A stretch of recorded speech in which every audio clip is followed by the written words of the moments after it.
Hey everyone, welcome to the third in our series around Credera Listens, where we really talk about topics around diversity and inclusion. And specifically, we spent a lot of time in the last couple of panels, and we will today as well, speaking about racism, anti-racism, allyship, and then more broadly in diversity and inclusion topics. Really this series, we kicked this off right after the murder of George Floyd, and had one the next week after that, and really as a way to listen to great leaders in other organizations and some from Credera who've joined some of these panels, hear diverse point of views on really learning from different people's experience and from their lives. And we've been very, very thankful to have great panelists so far, and today is certainly no different. And we're excited to in just a second, I'll announce our panelists and then jump into a facilitated conversation here. Just as we've done before, if you have questions along the way, you can enter them into the Q&A in the Teams client.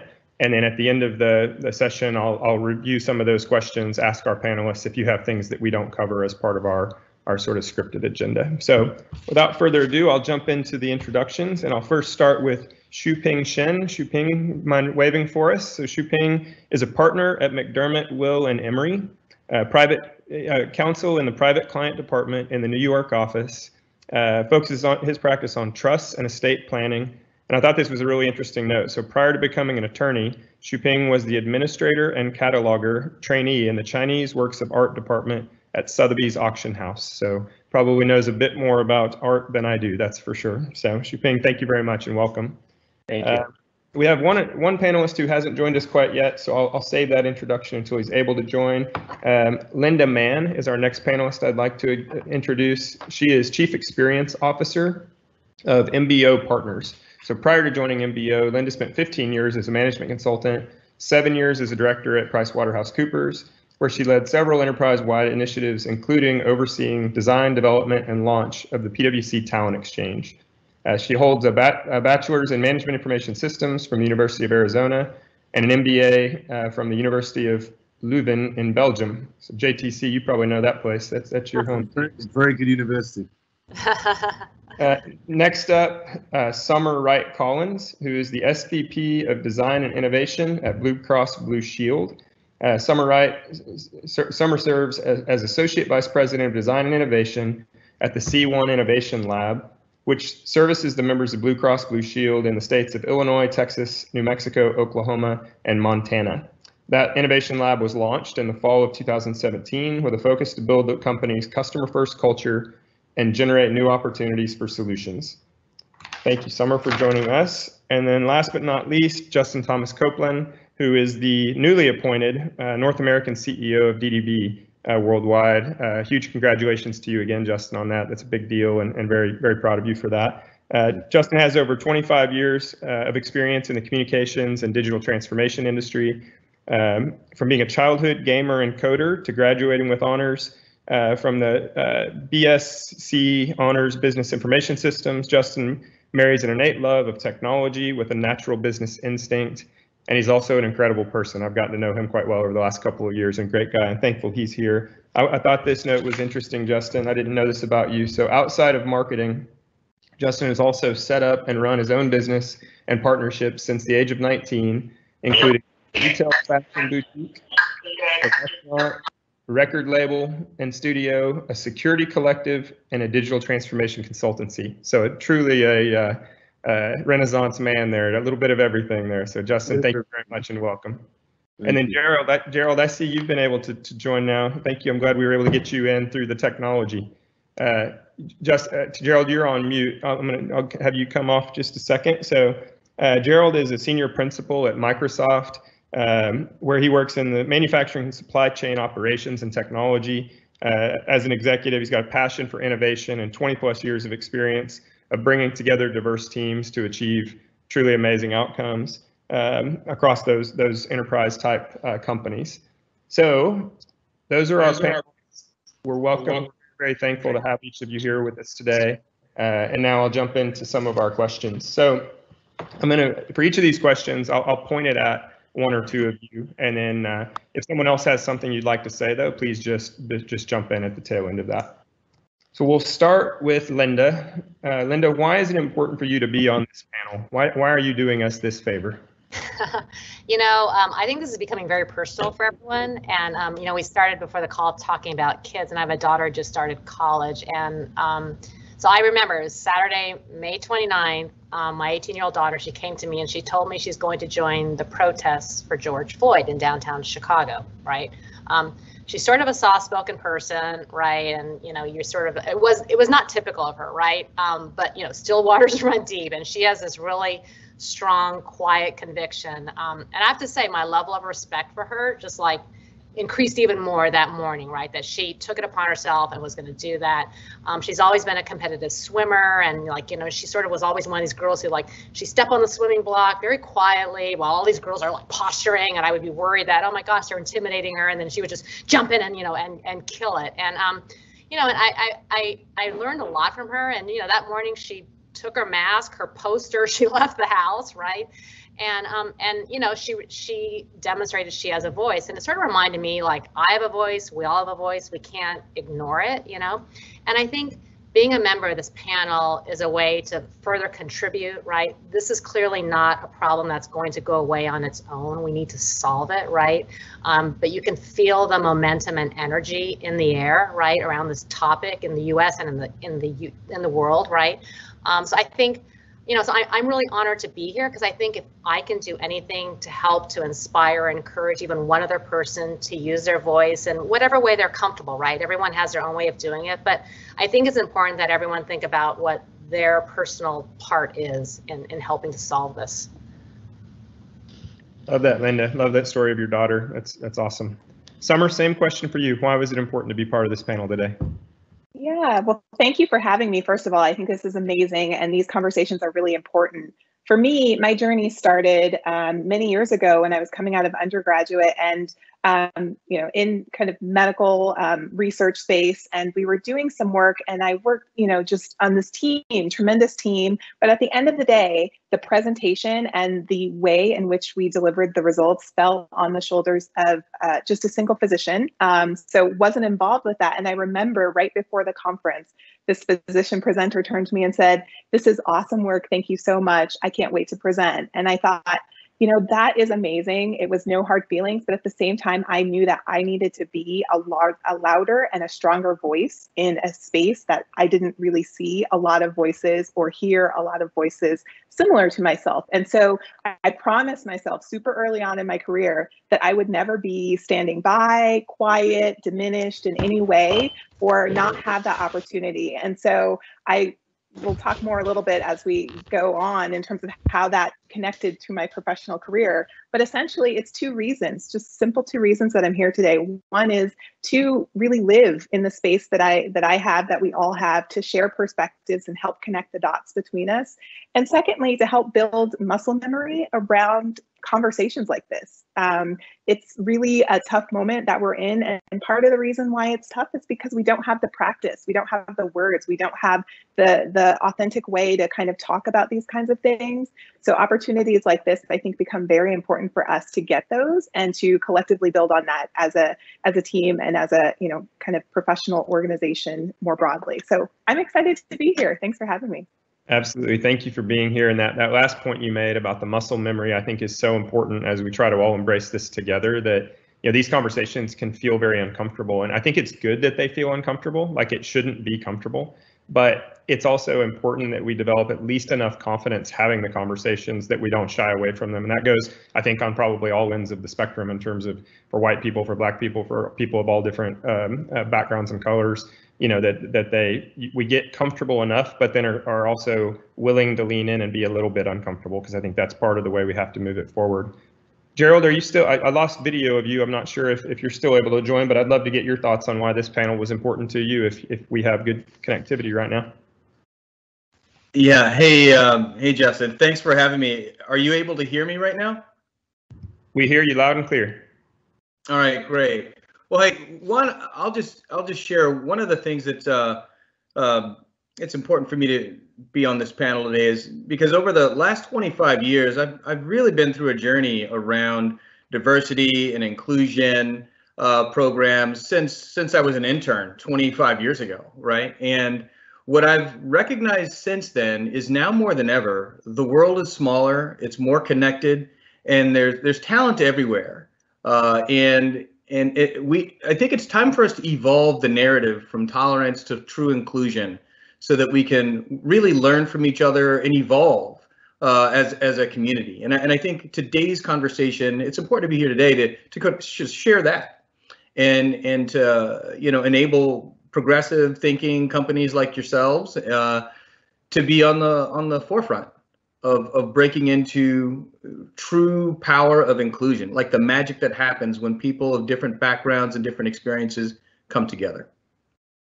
Oh, I love that. Thank you for being here. And I know we've got a topic a little later on about that distinction between tolerance versus true inclusion. And I'm eager to hear more in terms of different points of view on that, and maybe what some of those, how you would know if we're just living with tolerance or if we've in fact gotten to some true inclusion.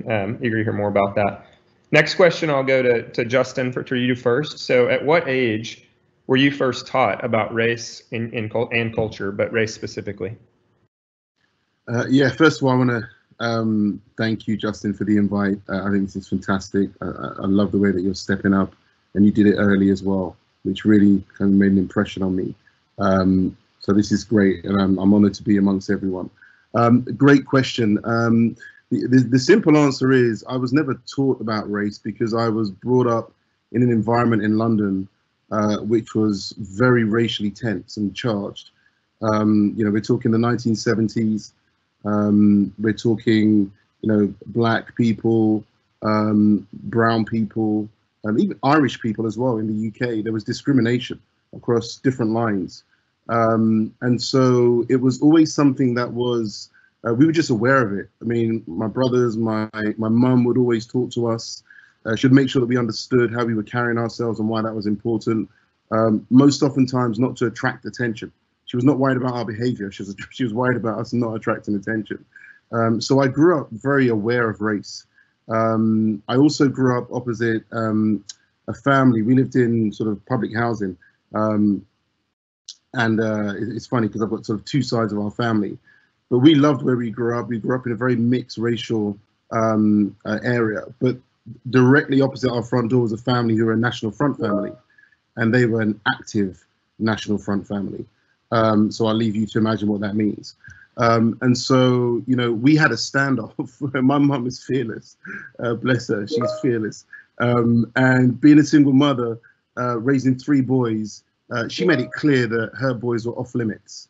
But regardless of that, there was a tension every day we came out of our house. Like, this was a very active family and very networked. So I suppose I never really needed to be aware of it. I just grew up knowing that there were these tensions, and it was more about being taught how to navigate through them, and how not to make them define me, define our behaviors. My mum would never, don't swear, don't shout, say please, say thank you. My mum is like old school. I was raised by my gran as well after school. So there was no room for it to affect how we behaved, but we were very aware that it existed. And so we became very good at navigating that. And even in school system in the 70s and 80s, teachers, some teachers still had, I would say, regressive perspectives on what a black student could do. And again, it was just a case of, just make sure that that doesn't define your work, your schoolwork, and you'll rise to the top. If you're good enough, you'll get the opportunity. So I never had to be schooled on race. I just had to learn how to navigate through some of those real intricacies and tensions that I grew up in. That's really great to hear your story. Justin, when you talked about learning to navigate and your mom being concerned about how you were carrying yourself, not what you were doing, but just make sure you didn't draw attention to yourself, basically, reminded me, like, right after the George Floyd murder, within the next 24 hours afterwards, I was talking to a friend of mine, a black man here in Dallas, and he told me a story that was super impactful to me, where he said he mentioned that because of that incident, he had to have a conversation with his 16-year-old son, but like kind of the talk, if you will, about what to do if you get pulled over by the police to ensure that you remain as safe as possible, you know, to mitigate any risks you can. And it was just, the reason it was so impactful to me is because as a white man, I have a 15-year-old son, and I have never even thought about, it has never once crossed my mind, the need to have that conversation, because I don't need to have the conversation, you know. And so it just shows the issue in a very clear way, to me at least, that you know, for many Americans, they do have, and many people around the world, they have to have those conversations with their children that white families just don't have to have, you know. And that's certainly a privilege as a white person that we don't have to have that. And it was extremely impactful to me just to think about the difference and how, you know, he was heartbroken having to have that conversation with his 16-year-old son. You know, even, you know, here we are in 2020 and we're still having that conversation is the problem. Yeah. Shuping, I would love to hear from you on this same question about when you were first taught about or learned about race and culture. So I thought this was an interesting question because I think we have to think about what the word taught means and by whom you're being taught. Because my initial answer to this question was, well, sure, I was taught about race and culture at a very early age just because I'm a person of color and that's what I know. But I think you have to think about that when you realize when we use the words race and culture, it's necessarily a kind of comparative term. And you only are taught about race once you know that you are something different than what a majority is or what someone else is. And so I initially thought my answer to this question was going to be, you know, very young, because my parents had always taught me kind of who I was. But I realized they weren't necessarily teaching me about the ways in which I was kind of different from someone, which is, you know, whether good or not is just kind of what it is these days, right? And then I realized, you know, when was I actually taught kind of very consciously about these concepts? And I don't really know the answer to that. I remember a kind of like a third grade kind of holiday pageant that we had that was, I think, you know, kind of very well intentionally scripted by the teachers, but it covered, you know, kind of holiday traditions around the world. And when you look back on it, it was probably like maybe a few East Asian traditions, but very absent on South America, Africa, or like anything that wasn't kind of like a European white Christmas tradition. And so in some ways, I feel like, you know, that was one moment where I realized like that, you know, I was different and that there are, that race and culture are very kind of, you know, even though they're kind of social constructs, they exist. But, you know, other than a few, again, every February, maybe like the history teacher touches on Black History Month for a few weeks, and it's kind of not conceived of conceptually with like how the rest of your curriculum looks. You know, so yeah, I don't actually know what the answer is to that question. I don't know at what age I was really taught that, and maybe it's always a learning experience. But I think for a lot of us, it's something that we become aware of much earlier, just because we have to. No, absolutely, absolutely. Summer, I'll go to you next for the next question here. So what are some of your earliest memories of encountering people that were different than you are? Yeah, well, thanks for the question. I guess I'll give some context. So I grew up in Colorado, just outside of Denver. I lived with my immediate family, my mother, father, and siblings, but our extended family was in California. So we were really kind of just us. That being said, my parents, both my mother and my father, were really active in the community, really kind of, you know, just out there, had a lot of close families that we were growing up with. And it was kind of automatically very, like, everyone was very different. So I have really important memories of friendships with, you know, helping my friend study for her bat mitzvah, another friend of mine returning from a wedding in India, and all of us kind of understanding the henna and getting that applied for ourselves. I have a memory of playing basketball with a dear friend who was fasting during Ramadan. So we were in the finals and kind of having to help support her in a time that she wanted to play, and also, you know, practice her religious beliefs. And so all of this is just kind of interwoven in, I would say, kind of my year 5 through year 12 kind of experience growing up. And I think about that, and I think about how important that has been in understanding the similarities as well as the differences between us, and that it's not a homogenized, like, we're all the same kind of thing, but I have just these true moments of joy and happiness and, you know, challenge and struggle that I've shared with people that are similar and different from me, and how important that's been. I've never really received the definition of myself from outside. My family, my parents have been tremendous in making sure that I know who I am and where I come from, and how that may not be perceived externally, but how that really is who I am. And so that, I think, has really been a part of my journey. But I think about that, and today, some of those folks that I mentioned, those friends, are still with me in my path here. And so it wasn't like, oh, this, you know, historical moment that we shared. We have shared our lives together, and that has been really important in helping me understand and process things and work through, you know, kind of this racial and ethnic kind of struggle that we're in as a nation, not alone, but with, I think, a really fantastic just perspective and, you know, opportunity to integrate that into my experiences. So I don't know if that directly answers your question, but that's what immediately came to mind, and how important that was, and how I think that is an opportunity for all of us to really strike those moments of understanding with people to help us as we process everything in our journeys as well. Yeah, I think it's an incredible answer, and it really, it honestly gets to, in many ways, the point, one of the points of these panels. You know, like, we really are, you grew up with what was for you exposure to many different types of people, and you know, one of my my partners at Credera, Andrew Warden, when we were talking about something like this recently, he had a phrase that came from his grandmother that was, it's very hard to hate up close. And the point was, you know, if you actually take the time to get to know other people, whether that be people who are from a different race or a different religion or a different sexuality or anything like that, it's very difficult to hate if you actually take the time to get to know first. And so, you know, a lot of what we're trying to do with this is just to listen and learn from other people who have different backgrounds and experiences that we all bring to the table, you know, and really develop that empathy and that understanding, and in many ways, and usually an appreciation for those people, you know, that ends up with a very positive outcome.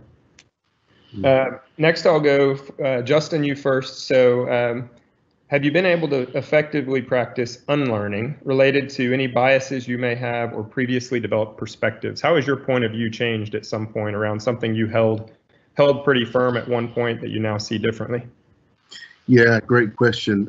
So I told you a bit about my mother teaching us how to navigate, and part of, you know, we weren't the only one. Obviously, we were amongst thousands of black people and brown people, and part of it is that you kind of try to understand how a white person would see you, or how like an Indian would see you, or how even an African, because, you know, I'm Caribbean, right? So how an African would see you, and so you kind of grow up thinking you know, because you're using that really as almost like your torchlight to navigate around them. You know, they're going to think this, or they may think that. So, and you sort of behave accordingly or interact accordingly.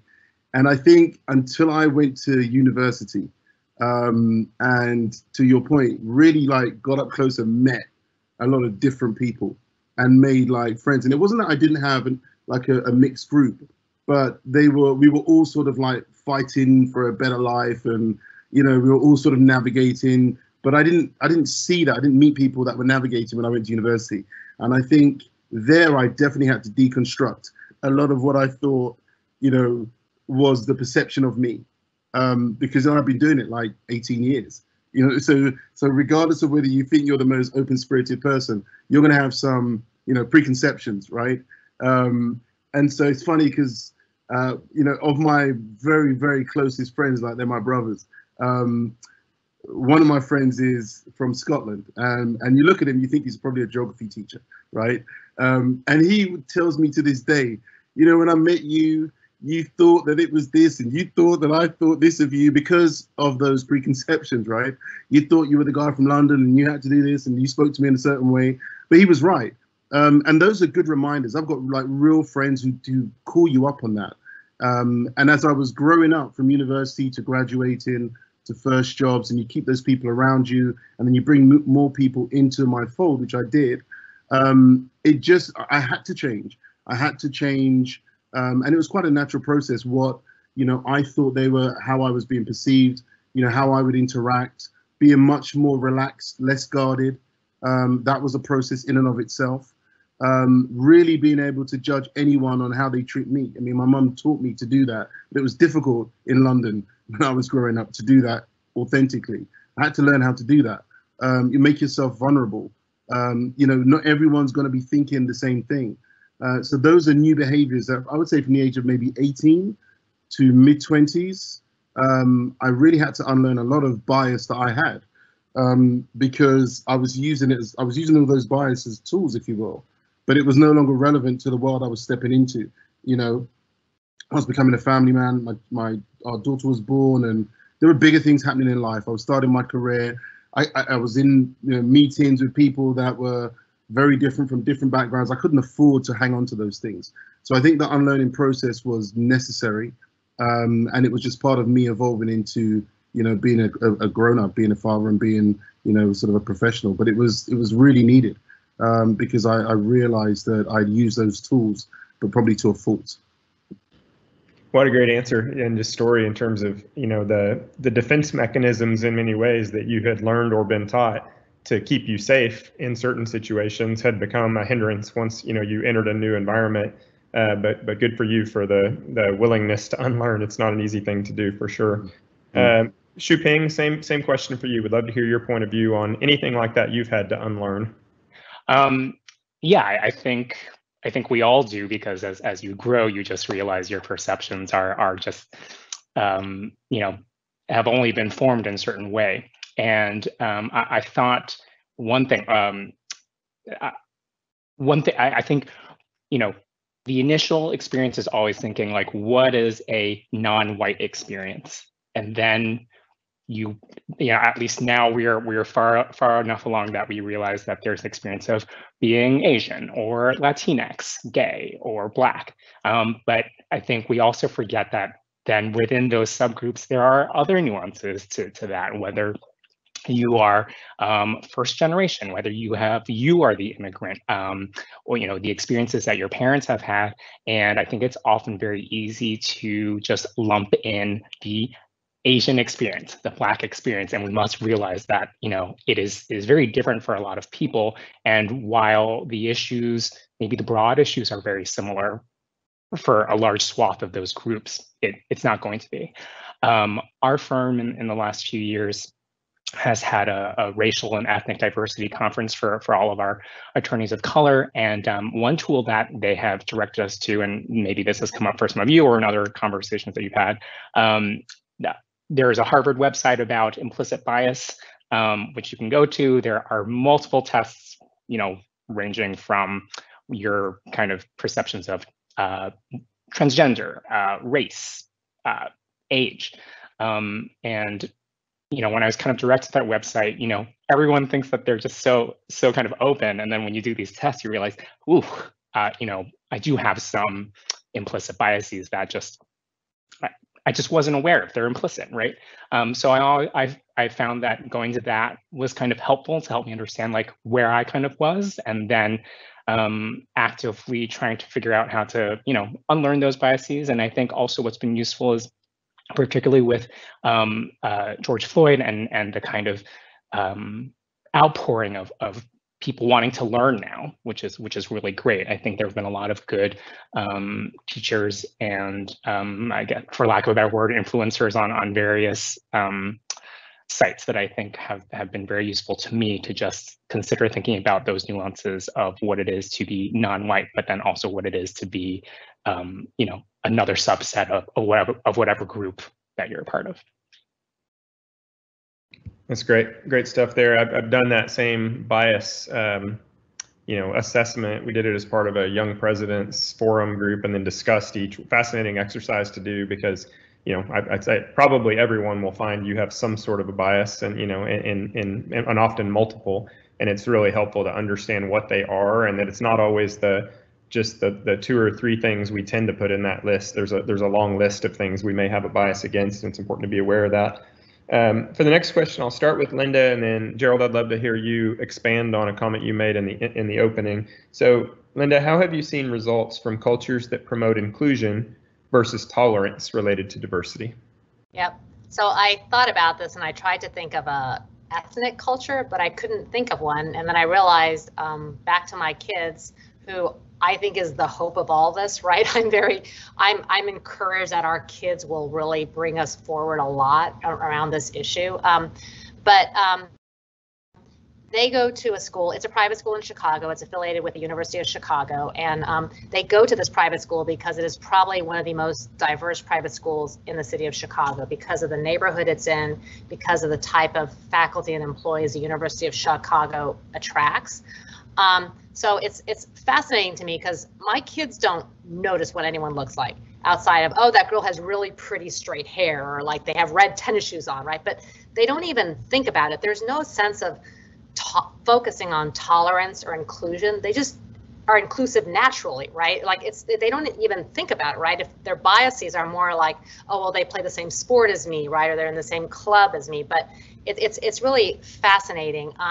You know, this school has an amazing sense of camaraderie, creativity. You know, they excel in academics and sports. And I think that perfectly demonstrates what happens, right? When you have an environment where people just come together, they work together, they support each other, right? And it's incredibly successful, and it's an incredibly diverse environment. So I know that makes me excited and gives me hope, right?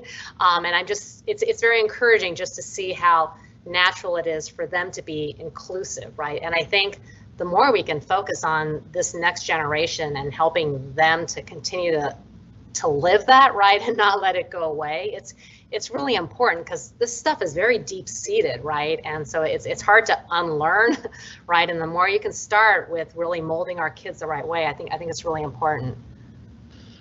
Absolutely, such a great point. I guess the thing to that, though, is we have to have parents and educators who unlearn some of those same things first, though, before that will naturally happen.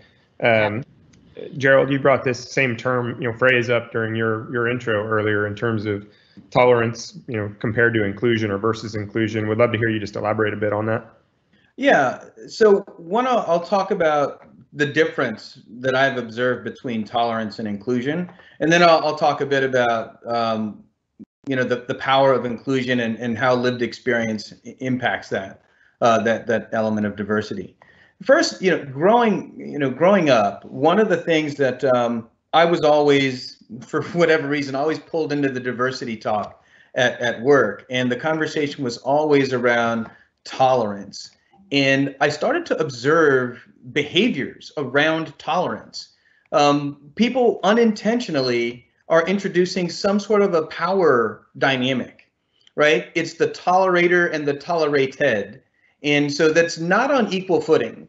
And so I just remember walking into rooms or being part of the tolerated and not feeling really good about that, quite frankly. Like, why am I tolerated? Even the language, if you think about it, it's not empowering at all. And so for over a decade, right, we were talking about, tolerance of X, Y, and Z, and I don't think we were getting the benefits. One, it starts to, when you start doing things like recruiting, right, you're doing different things, unnatural things, because you're just looking for skin color, or you're just looking for the different people to slot in to hit a quota. Right. And that's really not what anybody wants. It's not what the people that are left out want, and it's not what the business wants either, or the community. And so in the last, let's say, 5 or so years, I started to see this embracing of inclusion, right, and celebrating differences, which comes after recognizing differences, right? We're not all the same, right? Because we don't all have the same lived experience, right? Me being a Black man, my lived experience is different because I am a Black man. I'm not different because I'm Black. My experience is different because people treat me a certain way because I am. And so that lived experience is actually quite valuable, growing up. For example, I can, without getting into any sort of stereotypes, but people that have grown up in marginalized neighborhoods in the United States and they have succeeded consistently demonstrate grit, consistently demonstrate the ability to power through the tough stuff, consistently demonstrate the ability to have perspective about real problems versus, just perspective. I'll leave it at that. And so when you're hiring a team and you don't have that experience, you're going to be at a disadvantage to a group that understands that grit and takes advantage of it and leverages it. Now think about different cultures around the world. People have different lived experience. You've got artists, you've got technology people. When you sort of shift your mindset around tolerating differences and then recognizing that there's power in different lived experience to attack a problem, now you're starting to build a high performing team. And I guarantee you that the company that recognizes that, the community, and I was talking to my daughter about this, who's now getting involved with civil rights locally. I told her, sorry, this is a bit of a segue, but it's going to make the point. She's trying to figure out how to change the city, right? The city is very monochrome, and what the city leaders are trying to say is, well, we want more diversity, we want more of this, we want more of that, but they're not willing to change any policies. They're not willing to embrace the actual differences. They're just saying they want it, right? So the strategy that she and I sort of came up with is like, if we could find a city that actually recognizes the beauty that comes with recruiting people from different backgrounds, having a place where everyone feels safe, where everyone feels like they don't have to throw away their culture, that becomes a city that people will want to live in, right? And it's the same for work. If you find a place where everybody doesn't look the same, people are celebrated, they're able to bring their cultures into work, people are going to want to work there. And so that's really the crux of what I mean between tolerance and inclusion. I think it puts you in a completely different mindset when you start thinking about including people and harnessing those differences to create a better company or better society. I love that articulation of the mindset shift there, but from truly embracing and wanting and seeing that it makes you better versus, even just the word tolerance implies something I know I have to do, but I really don't want to do it, and I'm not really on board, but someone's forcing me to do it, or it's part of the program, I must do it, versus something I'm truly embracing as value add, can't get enough of it kind of a thing. That's great. Thank you, Gerald. Next question, I'm going to go to Justin and then to Summer after. So Justin, how has collaborating with others authentically impacted your career and the results of your teams? I love this question. First thing I'll say is that I've been very fortunate. I've worked in several countries around the world. And I think the only thing I've had sometimes when I've got off a plane and gone for my first day working with new people, new cultures, new languages, whether that's been in Singapore or Russia or the Nordics or Paris, Switzerland, wherever, it's just me. All I've got is me, right? And so I have to, one deal I make with myself, and Justin, we've worked a bit together, so we know you, hopefully you saw this. I'm just always going to be myself, right? That's all I've got. I was brought up to your word is your bond. Like, I know there's a lot that we do and we look after, you have heavy responsibility, but I try and bring it back to who I am and myself. And so I take that into these different places I go to, and I trade on what I believe in, and I hope to find like-minded people. I'm a big energy junkie. If anyone, if you know anything about me, I love energy. I think you've got to give it to get it. And so I start to build teams on those criteria. So it's very human. And listen, it's not always kumbaya, right? Sometimes people don't want to play with me because they just don't get me. And that's just part of what happens, right? Sometimes I'm too much, it's like, not sure. But where I have been able to build teams and bring real diversity into teams, it has an amazing effect on the perspective we bring to business problems, on the types of work we do, on just the energy, the things that we push into that we didn't even think we were going to be thinking about, and suddenly someone's sparking something that's like left field. The results, and also what happens is in the teams that I tend to build, we don't really need to promote ourselves because there's normally an energy around what we're doing or trying to do. And again, it's not always kumbaya, but I bring that into how I build teams and how I build trust. And, you know, much of my network is 20, 25 years old because they're people that I've worked with. I may never work with them again, but because we built something on a human level, it just endures. And I try and have that in every team I build. And I'm 3 weeks into my new job. I can tell you that I'm already freaking some people out because of just the way I am. You know, it's human first. And I think you do that and you bring that. And yes, we work in corporate environments and we have shareholders and we have results and we have the cadence and we have performance and all of that. And I believe you can deliver to all of those things if you have the right energy. And so I try and bring that into teams, and it's transformed in everywhere I've gone. There's been a moment where we've had real tough challenges, and that tends to be what gets us through. The fact that we believe in each other, the fact that we have a connection with each other, and we just want to do it. We just want to overcome whatever that challenge is. And you can't pay for that. It's very hard to kind of plan for that. You just kind of have that in the teams you build. You know, and you're a great leader, and I've seen your teams and how they talk about you. You either build that or you don't, or you know. And I think there is a choice though if you're going to focus on that being a key part of how you build your team. If it's going to be a key fabric to the identity of your teams, and I've always wanted to make that an identity of my team because all I've got is myself, and I try and bring it back, give as much as I can, and then let's build. And it's been good. But I will end by saying there have been moments in my career where I've had to tone that down because of the environment. And I've had to learn to do that pretty quickly. And, you know, I'm never at my happiest when that happens. Obviously now, you know, I'm 48, so it's a different day, but when you're 28 and 30 and 35, and it's different. And so then I've had to sort of, you know, have counsel or have a sounding board or just be able to have outlets because maybe I'm not able to operate in quite the same way. But I try and just be as authentic as I can to my teams and get my teams as well to feel comfortable being the same, being themselves. It just tends to work a lot. And I bring that into the business that I run.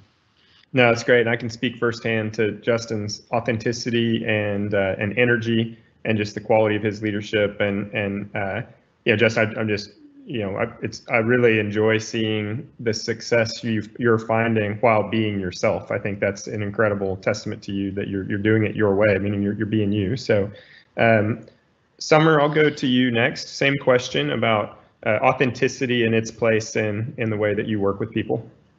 Yeah, it's an important question. I'm glad we're talking about it. So in my professional career, I'm in healthcare, and you know, the things and the challenges that I have been called to address are just very complex, right? So it's not the traditional healthcare delivery, but it's more, you know, intersection of different different industries, well-being, thrivability, society, social determinants. It's this big, complex thing that we have to solve for. And to be honest, I've never had a team in which it's 20, 30, 50, 80 people of the same type. So whether it's lawyers, accountants, you know, clinicians, even having everyone trained and kind of operating similarly has not been the type of function that I have been often in my career. So it is beneficial to solving the problem, to doing the business at hand, to have different points of view and to have really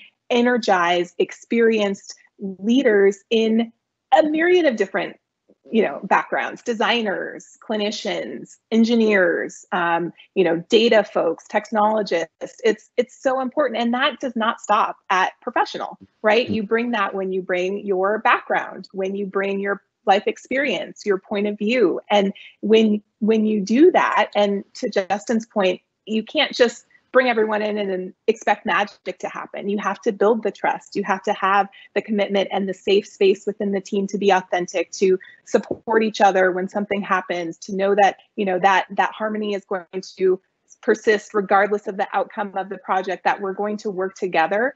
And that doesn't come automatically. You have to build that. But I think those two ingredients, when they're there, that actually brings an output that is different, that is going to take us to another level, whether it be on an organizational level, a societal level. We have to get to that next space, and that doesn't come by just doing kind of the same thing again and again. So I have found it invaluable and really aligned with the types of challenges that I'm called to respond to professionally. So it's a key ingredient, both the types of and differentiation of perspective and people, as well as that really authentic platform and safety that are able to be created within a team and a professional workspace.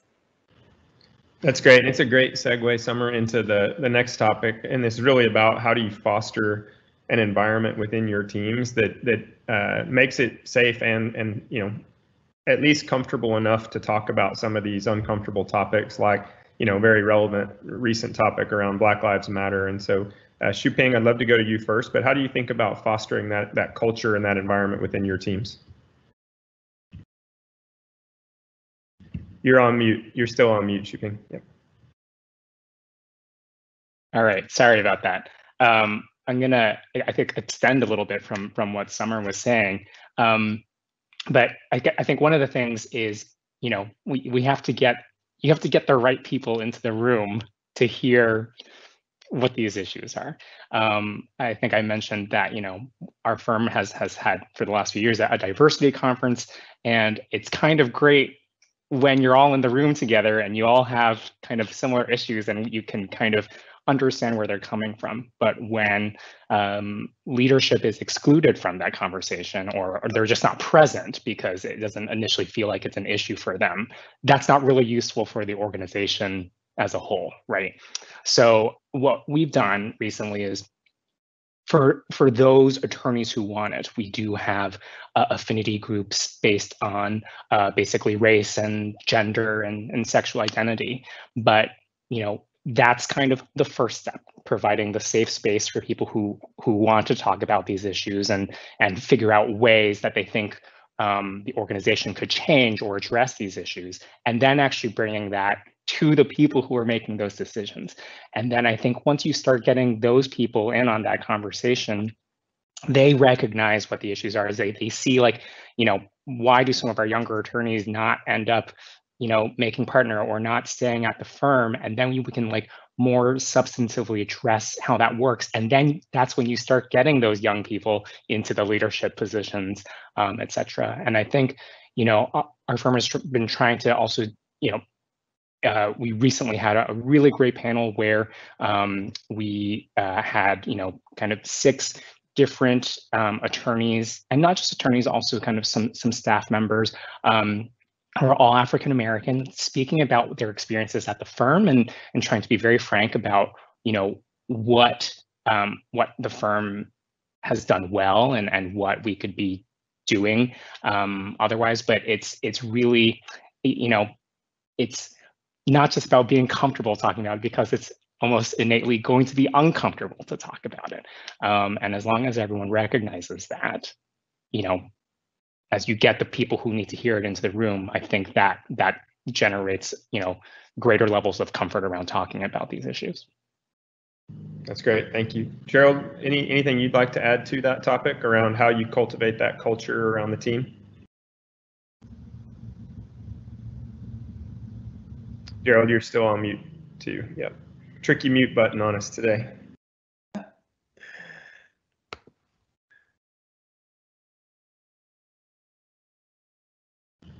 It toggled back off. I thought you had it for a second, but it toggled back off. How about now? Are we good? Now we're all right. Well, just imagine I said some really funny jokes while I was on mute and you guys all laughed. So thank you for that. No, really, psychological safety is a topic that I've been using a lot with my teams, and I found a lot of value in that. And as a leader, very practically, a way that I sort of introduce that into organizations or teams that haven't really experienced it is I start with just showing, being vulnerable, right? I think there's 2 things that I bring together. One is just a general safety, right? Just let folks know that this is a safe space where we're all going to grow. And so I think the growth mindset concept also works really well. Now, the challenge that I've seen is that we largely work in areas where there's a bunch of perfectionists, right? People want to do the right thing, and failure gets a bad rap, right? And so it's odd that it connects into sort of inclusion, but I think the culture of safety, growth mindset, and commitment to continuous improvement, that third one has really been a real good hook for me, because that allows people to be imperfect. That allows people to step into uncomfortable spaces with the understanding that we're all going to get better together, right? And so what I'm actually doing right now is we've laid those foundations, and we're just doing, maybe seemingly silly things. Like yesterday, I said, hey, we've all committed to these three sort of cultural pillars that we want to live up to, kindness, fearlessness. Just where have you seen that in the last couple of weeks? Who's demonstrating these behaviors that we all want to see? And I thought it was going to be, one person speaking up, but it was actually a really good result where people were just calling each other out inside our team, outside our team, and giving examples for people living the values that we want to see. And I think the bottom line for that on me is it goes beyond sort of cultural diversity. It's got to be the culture of the organization where you got this growth mindset. People have to feel safe, and you got to commit to continually learning. I think if those things are in place, you can start building the teams that we want to build. It's great stuff, and the power of being willing to call each other out, I think, is huge. Until you get that, it's all just lip service at that point. So we've got about 7 more minutes, and there are 2 more questions in particular I want to get to. So we'll go a little bit speed round on the answers if you can. So we have a bit of we use a Greek proverb here at Credera that says, "A society grows great when old people plant trees whose shade they will never sit in." And the purpose there is, we're really trying to build for the future.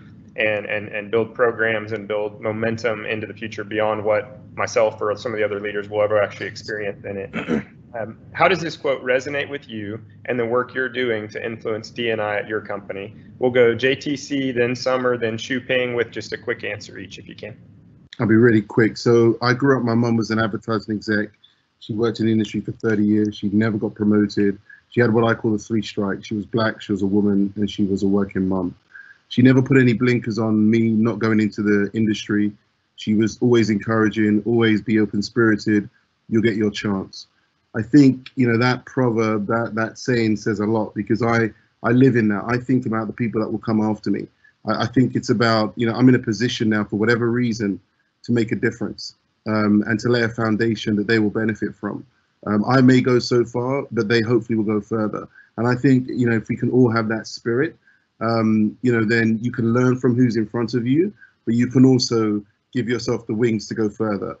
That's what I've experienced, and I think that proverb means so much to me, because that in my career, and I hope to just inject that in a few of the people that are in my entourage that are going to go further and are looking now at the industry in a different way, looking at their careers in a different way. And the blinkers are off, the wings are out. So I think that's really important that we lay the foundations for that to happen, for that to be true. Absolutely. And to be clear, I'm not calling any of you old, so I just want to make that very, very clear.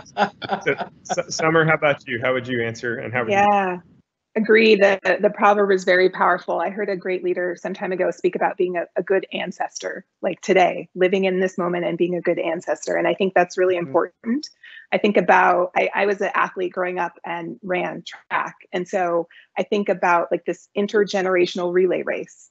And you just have to do everything that you can do while you are here, so that when you hand that baton, that next person gets it at just the right place that they need to be. And so that's really resonant for me. Sometimes it feels like you're not, beating the other person, you're not going fast enough, but maybe that's, you just do your absolute best. And when you hand off, that next generation is in such a better place. So those are kind of the 2 things that really resonated when I heard that. And it's absolutely something I believe and live in every day. That's great. Love that. Shuping, how about you? I think the proverb sort of speaks for itself in many ways, right? It is a marathon. Sometimes these things just move very glacially.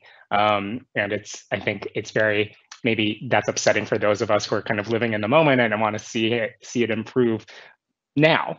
And so, I think, yes, this